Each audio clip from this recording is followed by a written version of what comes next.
হংকংয়ে আবাসিক ভবনে ভয়াবহ আগুন, 4 জনের মৃত্যু, দগ্ধ বেশ কয়েকজন, অনেকে আটকা পড়ার শঙ্কা। ইথিওপিয়ার আগ্নেয়গিরির ধোঁয়ায় ভারত সহ কয়েকটি দেশে বিমান চলাচল ব্যাহত।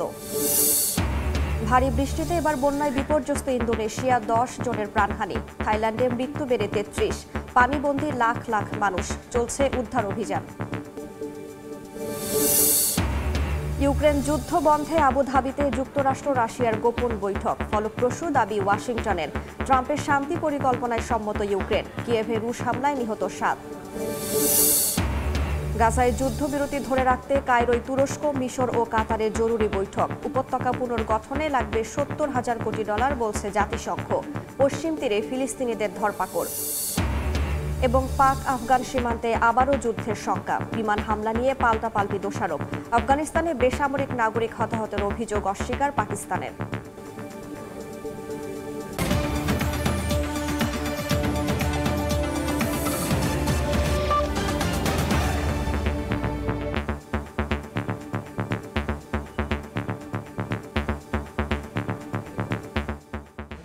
আন্তর্জাতিক সময়ের সঙ্গে আছি আমি রাইসা জান্নাত। হংকং এর আবাসিক ভবনে ভয়াবহ আগুনের ঘটনা ঘটেছে। এতে ফায়ার সার্ভিসের একজন কর্মী সহ নিহত হয়েছেন অন্তত 4 জন, গুরুতর আহত আরও 8 জন। বুধবার স্থানীয় সময় দুপুরের দিকে তাইপো শহরে এই ঘটনা ঘটে। আবাসিক ভবনটির ভেতরে বেশ কয়েকজন বাসিন্দা আটকা পড়েন। তাদেরকে উদ্ধারে কাজ শুরু করে ফায়ার সার্ভিসের বেশ কয়েকটি দল। তবে ভয়াবহ আগুনে ধোঁয়ার কুণ্ডলীর কারণে উদ্ধার কাজে বেগ পেতে হয় তাদের। পাশে থাকা বেশ কয়েকটি নির্মাণাধীন ভবনেও ছড়িয়ে পড়ে আগুন। নেভাতে চেষ্টা চালিয়ে যাচ্ছেন ফায়ার সার্ভিস কর্মীরা। পুলিশ জানায় আগুন লাগার সঙ্গে সঙ্গেই বহু মানুষ উদ্ধারের জন্য জরুরি সেবায় যোগাযোগ করেন। আগুন লাগা ভবনে 1984টি ফ্ল্যাটে 4000 বাসিন্দা বসবাস করেন বলে জানিয়েছে সংশ্লিষ্ট কর্তৃপক্ষ।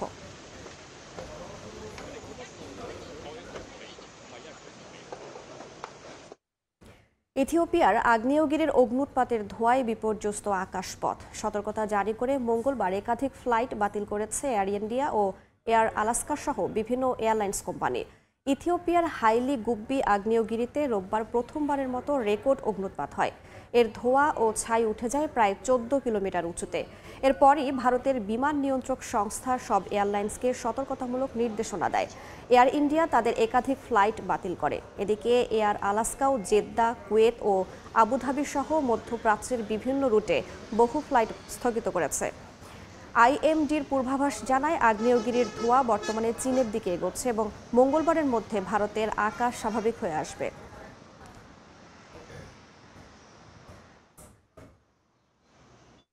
ইন্দোনেশিয়ার সুমাত্রা প্রদেশে আকস্মিক বন্যায় অন্তত 10 জনের মৃত্যু হয়েছে। বাস্তুচ্যুত হয়ে পড়েছেন অন্তত 2000 বাসিন্দা। দুর্গতদের উদ্ধারে সহায়তা কার্যক্রম চালাচ্ছে প্রশাসন। এদিকে থাইল্যান্ডের 300 বছরের ইতিহাসে সবচেয়ে ভারী বৃষ্টিতে ভয়াবহ বন্যায় মৃতের সংখ্যা বেড়ে দাঁড়িয়েছে 33 জনে। যুদ্ধ বিধ্বস্ত গাজাতেও শীতকালীন বৃষ্টিতে নাজেহাল বাসিন্দারা। পানিতে ডুবে গেছে অসংখ্য অস্থায়ী তাঁবু। মাত্র এক রাতের বৃষ্টি, তাতেই ডুবে গেছে ইন্দোনেশিয়ার সুমাত্রা প্রদেশের উত্তরাঞ্চলের সিবোলগা শহর। আকস্মিক বন্যায় গৃহহীন হয়ে পড়েছেন 2000-এরও বেশি মানুষ। অনেকে আটকা পড়েছেন বাড়িতে। তাদের উদ্ধারে কাজ চালাচ্ছে স্থানীয় প্রশাসন। বৃষ্টিপাতের তীব্রতা বিবেচনায় ভূমিধস প্রবণ এলাকাগুলো থেকে বাসিন্দাদের সরে যাওয়ার নির্দেশ দিয়েছে সরকার। থাইল্যান্ডেও বন্যায় বিপর্যস্ত অসংখ্য মানুষ। ভূমিধসের কবলে পড়ে ও বিদ্যুৎস্পৃষ্ট হয়ে বাড়ছে হতাহতের সংখ্যা। দেশটির 300 বছরের ইতিহাসে সর্বোচ্চ বৃষ্টিপাতে প্লাবিত হয়েছে দক্ষিণাঞ্চলের অন্তত 10টি প্রদেশ। এতে অন্তত 2 লাখ মানুষ ক্ষতিগ্রস্ত হয়েছেন। এর মধ্যে 13,000 বাসিন্দাকে নিরাপদ আশ্রয়ে সরিয়ে নেওয়া সম্ভব হয়েছে। পরিস্থিতি নিয়ন্ত্রণে সেনা মোতায়েন করেছে থাই প্রশাসন। সামরিক বাহিনী নৌকা ও হেলিকপ্টারে করে পৌঁছে দেওয়া হচ্ছে ত্রাণ। প্রয়োজনে ভাসমান হাসপাতাল তৈরির পরিকল্পনার কথাও জানিয়েছে সেনাবাহিনী। এদিকে গাজায় চলমান মানবিক সংকটে নতুন মাত্রা যোগ করেছে শীতের বৃষ্টি। ভারী বর্ষণে পানি ঢুকছে অস্থায়ী তাঁবুগুলোতে। হামাস চালিত গাজা প্রশাসনের হিসাব অনুযায়ী গত সপ্তাহের ঝোড়ো আবহাওয়ায় প্রায় $45 লাখ ক্ষয়ক্ষতি হয়েছে যুদ্ধবিধ্বস্ত অঞ্চলটিতে। নষ্ট হয়েছে তাঁবু, খাবার ও ঔষধ। স্থানীয় মানবাধিকার সংস্থা বলছে জরুরি ভিত্তিতে আরও 3 লাখ তাঁবুর প্রয়োজন উপত্যকায়। সাদিয়া তাসনিম, সময় সংবাদ। এই মুহূর্তে চলে যাচ্ছে দেশের খবরে। অগ্রণী ব্যাংকের প্রধান শাখায় ক্ষমতাচ্যুত প্রধানমন্ত্রী শেখ হাসিনার দুটি ভল্ট ভেঙে 832 ভরি স্বর্ণালংকার জব্দের বিষয়ে ব্রিফিং করছেন দুদকের মহাপরিচালক আক্তার হোসেন। সরাসরি চলে যাচ্ছে সেখানে। উপস্থিতিতে লকার 3টি খোলার আদেশ প্রদান করেন। বিজ্ঞ আদালতের আদেশের প্রেক্ষিতে গত মঙ্গলবার 25/11/2025 খ্রিস্টাব্দ তারিখে সংশ্লিষ্ট দপ্তরের প্রতিনিধি সহ পূবালী ব্যাংক মতিঝিল কর্পোরেট শাখার একটি লকারের গ্রাহকের নাম শেখ হাসিনা ও লকার নাম্বার 128 এবং অগ্রণী ব্যাংক প্রিন্সিপাল শাখাতে রক্ষিত দুটি লকার, যার একটি গ্রাহকের নাম শেখ হাসিনা ও সাইমা ওয়াজেদ পুতুলের নামে লকার নম্বর 751 এবং অপরটি গ্রাহক শেখ হাসিনা ও শেখ রেহানা সিদ্দিকের নামে লকার নম্বর 753 তিনটি লকার খোলা হয় এবং উভয় ক্ষেত্রে লকারে প্রাপ্ত মালামালের ইনভেন্টরি প্রস্তুতপূর্বক সংশ্লিষ্ট শাখার ব্যবস্থাপকের জিম্মায় প্রদান করা হয়। আমাদের দুর্নীতি দমন কমিশনের অনুসন্ধানকারী কর্মকর্তার আবেদনের প্রেক্ষিতে বিজ্ঞ আদালত লকার খোলার অনুমতি দিয়ে থাকে এবং সেখানে সিআইসি এবং জাতীয় রাজস্ব বোর্ডের দুজন কর্মকর্তাকে রাখার জন্য আমরাই আবেদন করেছিলাম। আমাদের আবেদনের প্রেক্ষিতে তারা সেখানে উপস্থিত ছিলেন। কার্যক্রমটা আমাদের দুর্নীতি দমন কমিশনের। প্রাপ্ত মালামাল লকার খোলার পরে পূবালী ব্যাংক পিএলসির মতিঝিল কর্পোরেট শাখায় গ্রাহকের নাম শেখ হাসিনা লকার নম্বর 128 একটি খালি ছোট পাটের ব্যাগ পাওয়া যায়। অগ্রণী ব্যাংক প্রিন্সিপাল শাখায় গ্রাহকের নাম শেখ হাসিনা এবং সাইমা ওয়াজেদ পুতুলের নামে লকার নম্বর 751, যাতে আনুমানিক 422.26 ভরি স্বর্ণালংকার পাওয়া যায়। অগ্রণী ব্যাংক প্রিন্সিপাল শাখায় শেখ হাসিনা ও শেখ রেহানা সিদ্দিকের নামে থাকা লকার নম্বর 753 খোলার পর 410.25 ভরি স্বর্ণ পাওয়া যায়। মোট দুটি লকারে, অগ্রণী ব্যাংকের দুটি লকারে 832.51 ভরি স্বর্ণালংকার পাওয়া যায়। এই সংক্রান্ত প্রমাণাদি আমরা আপনাদের কাছে আপনাদের সুবিধার্থে, প্রকৃত তথ্য জানার সুবিধার্থে সরবরাহ করব।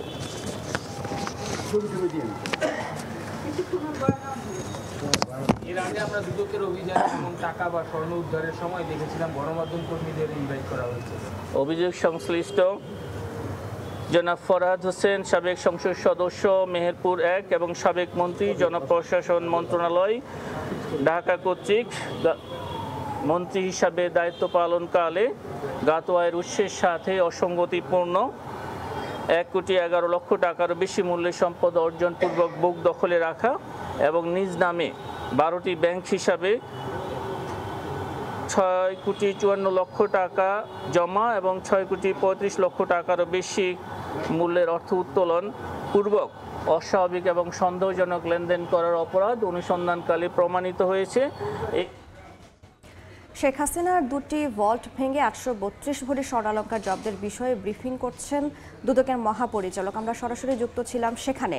দুদক মহাপরিচালকের বক্তব্যের সম্পূর্ণ অংশ দেখতে ভিজিট করুন সময় টেলিভিশনের ফেসবুক পেজে। আবারও চলে যাচ্ছি আন্তর্জাতিক প্রসঙ্গে।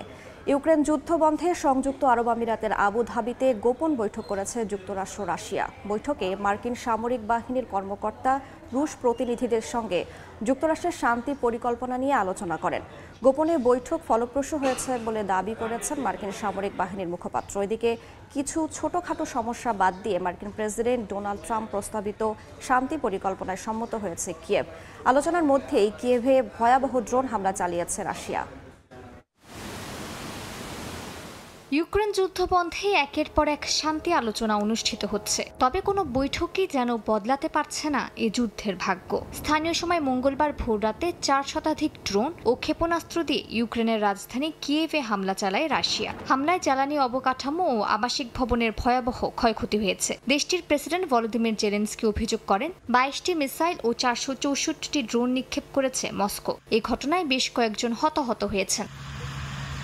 এমন উত্তেজনাপূর্ণ পরিস্থিতিতেই আবুধাবিতে মার্কিন রুশ গোপন বৈঠক অনুষ্ঠিত হয়েছে। যুক্তরাষ্ট্রের সামরিক বাহিনীর সেক্রেটারি ড্যান ড্রিসকল একাধিক দফা আলোচনায় বসেছেন রুশ প্রতিনিধি দলের সঙ্গে। মার্কিন কর্মকর্তারা জানান, ইউক্রেন যুদ্ধের কূটনৈতিক সমাধানের গতি বাড়ানোই এই আলোচনার উদ্দেশ্য। এদিকে ছোটখাটো সমস্যা ছাড়া যুক্তরাষ্ট্র প্রস্তাবিত শান্তি পরিকল্পনায় সম্মতি জানিয়েছেন ইউক্রেনের প্রেসিডেন্ট ভলোদিমির জেলেনস্কি। এ বিষয়ে তিনি মার্কিন প্রেসিডেন্ট ডোনাল্ড ট্রাম্পের সঙ্গে বৈঠক করতে চান বলে জানিয়েছে ব্রিটিশ গণমাধ্যম বিবিসি। ট্রাম্প দাবি করেছেন, তার প্রশাসন ইউক্রেন রাশিয়া শান্তি চুক্তির খুব কাছাকাছি পৌঁছে গেছে। আমি 9 মাসে 8টি যুদ্ধ শেষ করেছি, আর বাকি আছে ইউক্রেন রাশিয়া যুদ্ধ। আমরা একটি সমঝোতার খুব কাছাকাছি পৌঁছে গেছি। মস্কো থেকে কঠোর বার্তা দিয়েছেন রুশ পররাষ্ট্রমন্ত্রী সের্গেই ল্যাভরভ। বলেন, সংশোধিত শান্তি পরিকল্পনাটি অবশ্যই ট্রাম্প পুতিনের আলাস্কা বৈঠকে হওয়া সমঝোতার আদলেই হতে হবে। ল্যাভরভ এও অভিযোগ করেন, ইউরোপীয় নেতারা পরিকল্পনাটি ফাঁস করে শান্তি আলোচনা ভণ্ডুল করতে চাচ্ছে। অন্যদিকে আয়োজিত হয়েছে ইউরোপীয় জোট কোয়ালিশন অফ দি উইলিং এর বিশেষ বৈঠক। এতে যোগ দেন ইউক্রেনের প্রেসিডেন্ট ভলোদিমির জেলেনস্কি, যুক্তরাজ্যের প্রধানমন্ত্রী Keir Starmer, German chancellor Friedrich Merz এবং মার্কিন পররাষ্ট্রমন্ত্রী মার্কো রুবিও। এ সময় স্টারমার ঘোষণা দেন, যুক্তরাজ্য শিগগিরই ইউক্রেনকে অতিরিক্ত আকাশ প্রতিরক্ষা ক্ষেপণাস্ত্র সরবরাহ করবে। মালিহা সুহরওয়ার্দী, সময় সংবাদ। গাজায় হামাস ও ইসরায়েলের মধ্যে দ্বিতীয় পর্যায়ের যুদ্ধবিরতি ধরে রাখতে কায়রোয় জরুরি বৈঠকে বসেছে তুরস্ক, মিশর ও কাতার। এদিকে খান ইউনিসের বানি সুহাইলাল দখলদার ইসরায়েলি বাহিনীর হামলায় নিহত হয়েছেন আরও এক ফিলিস্তিনি। জাতিসংঘের প্রতিবেদন অনুযায়ী গাজা পুনর্গঠনে লাগবে অন্তত 70,000 কোটি মার্কিন ডলার। যুদ্ধবিধ্বস্ত গাজায় চলছে হামাস ও ইসরায়েলের প্রথম ধাপের যুদ্ধবিরতি। যদিও দখলদাররা প্রতিনিয়তই লঙ্ঘন করছে চুক্তি। গেল 44 দিনে অন্তত 497 বার যুদ্ধবিরতি লঙ্ঘন করেছে তেল আবিব। একের পর এক হামলা চালিয়ে হত্যা করেছে কয়েকশো ফিলিস্তিনিকে। গাজার সরকারি গণমাধ্যম দফতর গত শনিবার এ তথ্য জানিয়েছে। জাতিসংঘের ফিলিস্তিনি প্রতিনিধির দাবি, যুদ্ধবিরতির মধ্যেও প্রতিদিন গড়ে 2 শিশুকে হত্যা করছে ইসরায়েলি বাহিনী। যুদ্ধবিরতি চুক্তির অংশ হিসেবে মঙ্গলবার আরেক ইসরায়েলি মরদেহ হস্তান্তর করেছে হামাস। এমন পরিস্থিতিতে উপত্যকাটিতে যুদ্ধবিরতি টিকিয়ে রাখতে মিশরের ত্রিপক্ষীয় বৈঠকে বসেছে তুরস্ক ও মিশরের গোয়েন্দা প্রধান এবং কাতারের প্রধানমন্ত্রী শেখ মোহাম্মদ বিন আব্দুর রহমান আল থানি। গণমাধ্যমের তথ্যমতে যুদ্ধবিরতির দ্বিতীয় ধাপ বাস্তবায়নে যুক্তরাষ্ট্রের সঙ্গে ঘনিষ্ঠ সমন্বয় নিয়ে মূলত আলোচনা হয়েছে এই বৈঠকে। এছাড়া গাজায় স্থিতিশীলতা ফেরাতে পরবর্তী ধাপগুলোর রূপরেখা নিয়ে মতবিনিময় করছেন তারা। গাজা পুনর্গঠনে লাগবে অন্তত 70,000 কোটি ডলার। সেখানকার অর্থনীতি সংকুচিত হয়েছে 87%। এমন তথ্যই জানিয়েছে জাতিসংঘ। গড় মাথাপিছু আয় নেমে এসেছে মাত্র $161, যা বিশ্বের সর্বনিম্নের তালিকায়। উপত্যকাটির 22 বছরের অগ্রগতি 2 বছরে বিলীন হয়ে গেছে বলে জানায় মানবাধিকার সংস্থাটি। মালিহা সুহরওয়ার্দী, সময় সংবাদ। আন্তর্জাতিক সময় আরও থাকছে। ইতালির অভিবাসন নীতিতে আসছে বড় পরিবর্তন। পারিবারিক ভিসায় নেওয়া যাবে না বাবা মাকে, নিম্নকক্ষে আইন অনুমোদন। হতাশ প্রবাসী বাংলাদেশিরা। তালেবান সরকারের পক্ষ থেকে আফগানিস্তানের খোস্ত, কুনার ও পাকতিকা প্রদেশে পাকিস্তানের বিমান হামলায় 9 শিশুসহ 10 জন নিহতের দাবি করা হলেও তা অস্বীকার করেছে ইসলামাবাদ। পাকিস্তান ঘোষণা দিয়েই হামলা চালায় দাবি করে দেশটির সামরিক বাহিনীর মুখপাত্র শরীফ চৌধুরী জানান, এ যুদ্ধ সাধারণ আফগানদের বিরুদ্ধে নয়, বরং সন্ত্রাসীদের বিরুদ্ধে। এমন পরিস্থিতিতে আবারও যুদ্ধের শঙ্কায় পাকিস্তান আফগানিস্তান সীমান্তের বাসিন্দারা। আফগানিস্তানের পূর্বাঞ্চলের খোস্ত, কুনার ও পাকতিকা প্রদেশ রাতভর বিস্ফোরণে কেঁপে ওঠে। এই প্রাণঘাতী হামলা পাকিস্তান চালিয়েছে বলে দাবি করেছে আফগানিস্তান। কাবুলের অভিযোগ, একটি বাড়িতে চালানো বোমা হামলায় বেশ কয়েকজন নিহত হয়েছেন, এর মধ্যে বেশিরভাগই শিশু। স্থানীয়রা বলছেন, নিহত পরিবারটি ছিল সাধারণ দরিদ্র মানুষ, তাদের কোনো রাজনৈতিক সংশ্লিষ্টতা ছিল না। হামলার পর তালেবান মুখপাত্র জাবিউল্লাহ মুজাহিদ পাকিস্তানকে সরাসরি অভিযুক্ত করে বলেন, এটি আফগানিস্তানের সার্বভৌমত্বের সরাসরি হামলা। সামাজিক যোগাযোগ মাধ্যমে তিনি জানান, পাকিস্তানের বিমান বাহিনী স্থানীয় বাসিন্দা ওয়ালিয়াত খানের বাড়িতে বোমা ফেলেছে। যদিও আফগানিস্তানের এমন অভিযোগ অস্বীকার করেছে পাকিস্তান। পাকিস্তান সেনাবাহিনীর মুখপাত্র লেফটেন্যান্ট জেনারেল আহমেদ শরীফ চৌধুরী জানান, এই অভিযোগ অসত্য ও ভিত্তিহীন। তিনি দাবি করেন, পাকিস্তান যখন আঘাত হানে তখন প্রকাশ্যেই হানে। শরীফ জানান, এই যুদ্ধ সন্ত্রাসীদের বিরুদ্ধে, সাধারণ আফগানদের বিরুদ্ধে নয়। it is rational, it is our right. এদিকে খাইবার পাখতুনখোয়ায় পাকিস্তান সামরিক বাহিনী জানিয়েছে গত এক সপ্তাহে একাধিক অভিযানে অন্তত 40 জন সন্ত্রাসীকে হত্যা করা হয়েছে। পাকিস্তানের তথ্যমন্ত্রী নতুন এক তথ্য তুলে ধরেছেন। তিনি দাবি করেন ইসলামাবাদের সাম্প্রতিক আত্মঘাতী হামলার একজন হামলাকারী আফগানিস্তানে গিয়ে তেহরিকি তালেবান পাকিস্তান বা টিটিপির সঙ্গে যোগাযোগ করেছিল। ঘটনাটির পর 4 জন সন্দেহভাজনকে গ্রেফতারের কথাও জানানো হয়েছে।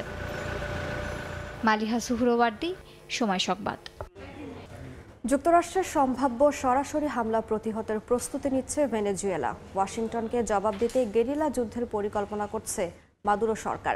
দুই দেশের দ্বন্দ্বে ভেনেজুয়েলার পাশে দাঁড়িয়েছে চীন ও রাশিয়া। এমন উত্তেজনার মধ্যেই মার্কিন গণমাধ্যম এক্সিওস জানিয়েছে শিগগিরই মার্কিন প্রেসিডেন্ট ডোনাল্ড ট্রাম্প ও ভেনেজুয়েলার প্রেসিডেন্ট নিকোলাস মাদুরোর ফোনালাপের সম্ভাবনা রয়েছে। যুক্তরাষ্ট্রের এমন পদক্ষেপের কড়া সমালোচনা করেছে চীন ও রাশিয়া। ট্রাম্প প্রশাসনের সামরিক পদক্ষেপকে অতিরিক্ত বল প্রয়োগ এবং আন্তর্জাতিক আইনের লঙ্ঘন হিসেবে আখ্যা দিয়েছে রাশিয়ার পররাষ্ট্র মন্ত্রণালয়ের মুখপাত্র মারিয়া জাখারোভা। বলেন কারাকাসের সার্বভৌমত্ব রক্ষায় মাদুরো প্রশাসনের পাশেই আছে মস্কো। এদিকে ভেনেজুয়েলার প্রেসিডেন্ট নিকোলাস মাদুরোর প্রতি শক্ত সমর্থনের বার্তা দিয়েছেন চীনের প্রেসিডেন্ট শি জিনপিং। বিদেশি হস্তক্ষেপের কড়া সমালোচনা করে বেইজিং জানিয়েছে ভেনেজুয়েলার সার্বভৌমত্ব ও নিরাপত্তার প্রশ্নে তারা কারাকাসের পাশেই থাকবে। উত্তেজনার মধ্যে মার্কিন গণমাধ্যম এক্সিওসের এক প্রতিবেদন অনুযায়ী খুব শিগগিরই ভেনেজুয়েলার প্রেসিডেন্ট নিকোলাস মাদুরোর সঙ্গে ফোনালাপ করবেন মার্কিন প্রেসিডেন্ট ডোনাল্ড ট্রাম্প। তবে এই আলোচনা কবে হতে পারে তা নিশ্চিত নয়। প্রতিবেদন অনুযায়ী ক্যারিবীয় সাগরে মোতায়েন থাকা মার্কিন সামরিক শক্তি সত্ত্বেও তাৎক্ষণিক স্থল অভিযান আপাতত বিবেচনায় নেই। মার্কিন এক সিনিয়র কর্মকর্তা নাম প্রকাশ না করে বলেন, এখনই মাদুরোকে আটকের বা হত্যার কোনো পরিকল্পনা নেই। তবে মাদকবাহী নৌকা ধ্বংস এবং পাচার ঠেকানো অব্যাহত থাকবে বলে নিশ্চিত করেছে এই কর্মকর্তা। ক্যারিবীয় জুড়ে সামরিক উপস্থিতি বাড়ানোর পর পুয়ের্তো রিকোর নৌঘাঁটি পরিদর্শন করেছেন যুক্তরাষ্ট্রের সর্বোচ্চ সামরিক কর্মকর্তা। ভেনেজুয়েলা নিয়ে উত্তেজনা তুঙ্গে উঠলেও ওয়াশিংটন ইঙ্গিত দিচ্ছে নতুন ধাপের অভিযানের। মালিহা সুহরওয়ার্দী, সময় সংবাদ।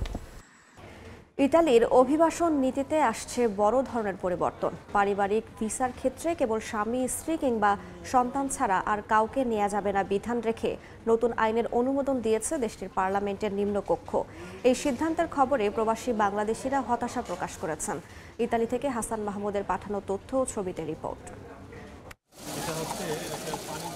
ইতালিতে বসবাসরত বাংলাদেশি সহ বিদেশিরা তাদের স্বামী, স্ত্রী, পুত্র কন্যার পাশাপাশি বাবা মাকেও দেশটিতে আনার সুযোগ ছিল প্রচলিত আইনে। তবে সেই আইন সংশোধিত হওয়ার কারণে এখন থেকে ইতালিতে শুধুমাত্র বিবাহিত স্বামী, স্ত্রী এবং তাদের নাবালক সন্তানরাই যেতে পারবেন।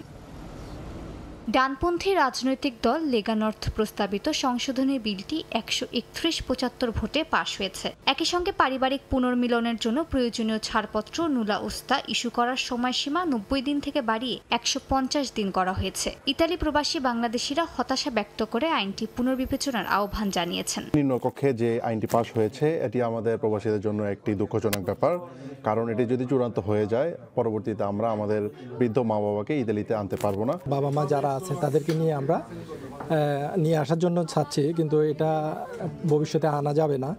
এই বিষয়টা আমার মনে হয় যে আমাদের জন্য দুঃখজনক। এই আইনটা প্রবাসীদের বিরুদ্ধে যাচ্ছে। আমরা বাবা মাকে আনতে পারবো না, এটা হয় না। আমরা এখানে কাজ করি, ব্যবসা করি, ট্যাক্স দেই।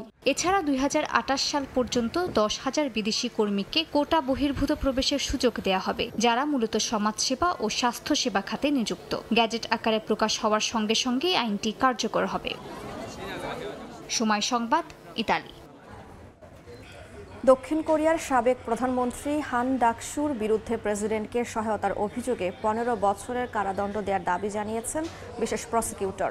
অভিযোগপত্রে বলা হয়েছে সাবেক প্রেসিডেন্টের সামরিক শাসন প্রতিষ্ঠার চেষ্টায় সহায়তা করছিলেন হান। এ মামলার রায় হতে পারে আগামী বছরের শুরুর দিকে, যা সাবেক প্রেসিডেন্ট ইউন সুক ইয়োলের চলমান বিচারকেও প্রভাবিত করতে পারে। হান ডাকসু বেশিরভাগ অভিযোগ অস্বীকার করে বলেছেন সামরিক আইন চাপানোর পরিকল্পনা সম্পর্কে তার কোনো ধারণা ছিল না। তবে শপথ ভঙ্গ বা সাক্ষ্যে অসঙ্গতির অভিযোগ স্বীকার করেছেন তিনি। দেখছেন আন্তর্জাতিক সময়। অভিবাসী কর্মীদের জন্য মালদ্বীপে চালু হয়েছে ইলেকট্রনিক ভিসা বা ই ভিসা পরিষেবা।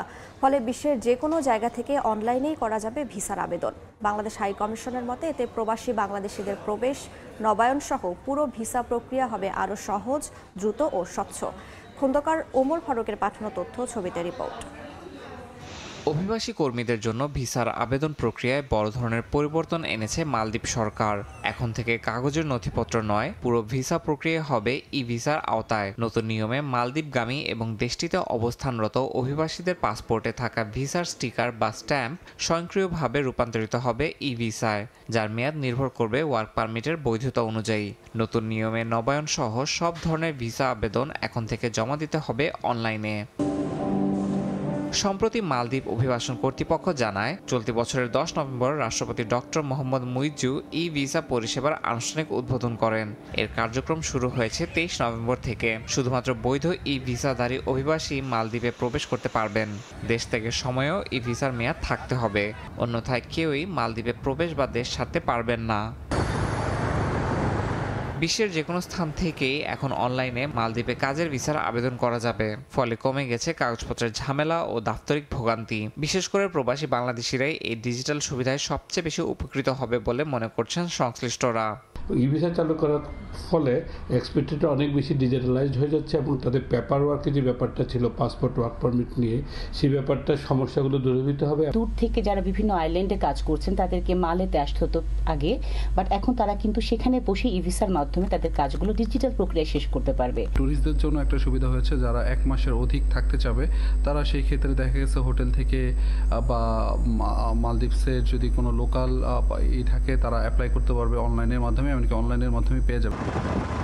নতুন এই ডিজিটালাইজেশনে মালদ্বীপে বসবাসরত প্রবাসী বাংলাদেশিদের প্রবেশ প্রক্রিয়া আরও সহজ, দ্রুত ও স্বচ্ছ হবে বলে জানিয়েছে বাংলাদেশ হাই কমিশন। আগে যেই ভিসা পেতে যে সময় লাগতো বা ফিজিক্যালি যে পাসপোর্টগুলি সেখানে প্রদান করতে হতো, সেগুলো আর ভবিষ্যতে লাগবে না। এর ফলে আশা করা যায় যে সেই ভিসা সার্ভিসটি আরও দ্রুত হবে এবং এর ফলে আমাদের প্রবাসী যারা আছেন তারাও কম সময়ে সেই সার্ভিসটা পাবেন। এই উদ্যোগ মালদ্বীপে ভ্রমণ সহজীকরণ, পেশাভিত্তিক দক্ষতা যাচাই এবং প্রযুক্তিগত উন্নয়নের সমন্বিত প্রচেষ্টার ফল বলে মনে করছেন অনেকে। দেশটিতে বসবাসরত অবৈধ অভিবাসীদের সমস্যার সমাধানেও নতুন মাত্রা যোগ করবে। ইয়াসিন মোহাম্মদ জিসান, সময় সংবাদ। দেখছেন আন্তর্জাতিক সময়। ইউরোপের বিভিন্ন দেশের মতো জার্মানিতেও বড়দিনের উৎসব ঘিরে করা হয়েছে বর্ণিল আলোকসজ্জার। পথে পথে শোভা পাচ্ছে সান্তা ক্লজ ও ক্রিসমাস ট্রি। আলোকসজ্জা দেখতে উৎসাহের কমতি নেই স্থানীয় সহ দর্শনার্থীদের। জার্মানি থেকে বিটু বড়ুয়ার রিপোর্টে বিস্তারিত। বড়দিনকে ঘিরে জার্মানি সেজেছে রঙিন আলোকসজ্জায়। প্রতি বছরের মতো এবারও সাধারণ মানুষের উচ্ছ্বাস উদ্দীপনার একটুও কমতি নেই। ইউরোপের অন্যান্য দেশের মতো জার্মানিও সেজেছে ক্রিসমাসের বর্ণিল আলোতে। সন্ধ্যা নামতেই রাজধানী বার্লিনের মতো আলোকিত হচ্ছে জার্মানির প্রতিটি সড়ক, নগর কিংবা বন্দর। সবচেয়ে বেশি নজর কেড়েছে জার্মানির নর্থ রাইন ওয়েস্টফালেন অঙ্গরাজ্যের অন্যতম বড় শহর ডর্টমুন্ডে স্থাপিত বিশ্বের সবচেয়ে উঁচু ক্রিসমাস ট্রি, যেটির উচ্চতা 45 মিটার, যার ওজন 40 টন। 1,38,000 এলইডি লাইট দিয়ে সাজানো বিশাল এই ক্রিসমাস ট্রি দেখতে প্রায় প্রতিদিনই আসছেন হাজারো দর্শনার্থী। মন মাতানো আলোয় আমরা এতটাই মুগ্ধ যে জানি না কিভাবে অনুভূতি প্রকাশ করব। আমরা জার্মানির নানা শহরে ঘুরছি, কিন্তু বার্লিনের ক্রিসমাসের আলো মন কেড়ে নিয়েছে। ধন্যবাদ বার্লিন। এদিকে ডর্টমুন্ডের মতো রাজধানী বার্লিন সহ দেশের ছোট বড় শহর কিংবা নগরে পথে ঘাটে ক্রিসমাসের দৃষ্টিনন্দন আলোকসজ্জা দেখে মুগ্ধ স্থানীয় ও পর্যটকরা। গতকাল থেকে আমাদের ক্রিসমাস উৎসব শুরু হয়েছে। একদিকে আলোকসজ্জা, অন্যদিকে দারুণ পানীয় ও সুস্বাদু খাবার। আহা, এক কথায় অতুলনীয়। শীত জেঁকে বসেছে। এবছর সড়কের ক্রিসমাসের আলোকসজ্জা সবার দৃষ্টি কাটছে, যা আগের বছরে দেখা যায়নি। তাই দেশের পর্যটকদের বলবো একবার হলেও ক্রিসমাসের আলোয় আলোকিত হতে। বরাবরের মতোই ক্রিসমাসকে ঘিরে নাশকতা ও অপ্রীতিকর ঘটনা এড়াতে জার্মানি জুড়ে প্রশাসনের পক্ষ থেকে নেওয়া হয়েছে বাড়তি নিরাপত্তা। জোরদার করা হয়েছে পুলিশি অভিযান।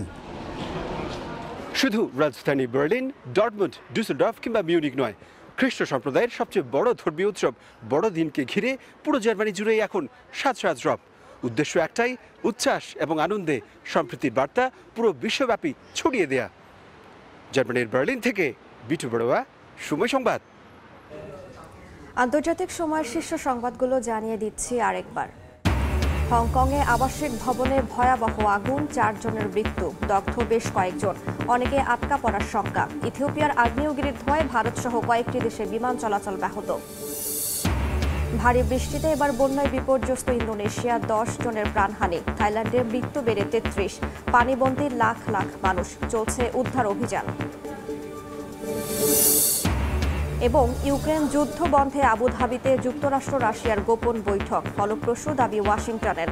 ট্রাম্পের শান্তি পরিকল্পনায় সম্মত ইউক্রেন, কিয়েভে রুশ হামলায় নিহত 7।